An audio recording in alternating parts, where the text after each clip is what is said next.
Hey gang, coming to you from the garden today. Would like to talk a little bit about some things in the garden. How many of you have a garden? If you have a garden, why don't you respond to this video today on my email and let me know what you've got in your garden, how long you've been gardening, what you do well, that kind of thing. I would love to hear from you. So anyway, I'm here talking to you from a garden today because back in Jesus' day, back in Jerusalem, in the book of Matthew, chapter 21, there is this scene sandwiched in between two times where Jesus is talking to people about responsibility to grow with what you have, with moving forward, with maturing, that kind of thing. So this story is kind of sandwiched in between. It's not necessarily a garden, but it was a fig tree.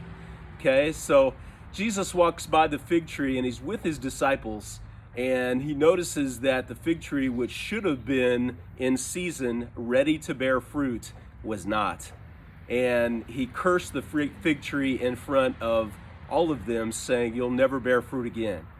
To me, that says that when God has given us a garden, and believe me, if you recognize him as your creator, if you've reacted to what he's done for you in the Bible, and you say that you're trying to follow him, you have a garden. You have something that you're responsible to grow. And to just ignore it is not good.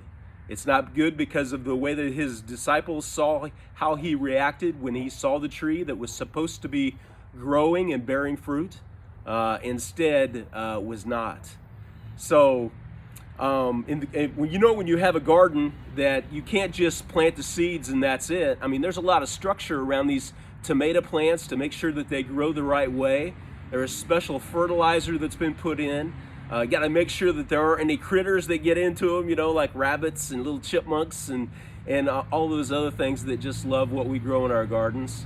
There's weeds in a garden that you have to weed, because if you don't get the weeds out of the way, there's not enough room for really positive growth of what you planted. Okay? So guess what? Our life garden is the same way. We have to be watching it closely. We have to be fertilizing it. We have to be watering it. It's our spiritual life. It's how we've reacted to what God has given us. It reveals whether or not our hearts really want to grow, or if we're just satisfied with the original seed that has been planted and that's it. And you might even be asking, why are you sitting on a chair in your garden, Ray?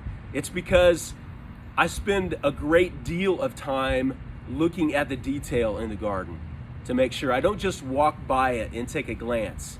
This is a place where I sit and look at some of the detail. I'll get up and look at it, and then I'll come back, look a little bit more, and get up and look at it, maybe de-weed, that kind of thing, get a little bit more water. Anyway, today's your reminder. Again, it's in Matthew 21. Let me know what's going on with your garden, whether it's your physical one or your spiritual one. God is holding you responsible to grow what he's given you. I hope that's an encouragement to you. I hope it's a reminder to do right with what your Creator has given you. All right? You know how to reach me, 877-322-2427, extension 4462, or you can email me at rmarsh@chaplain.org. See you next time.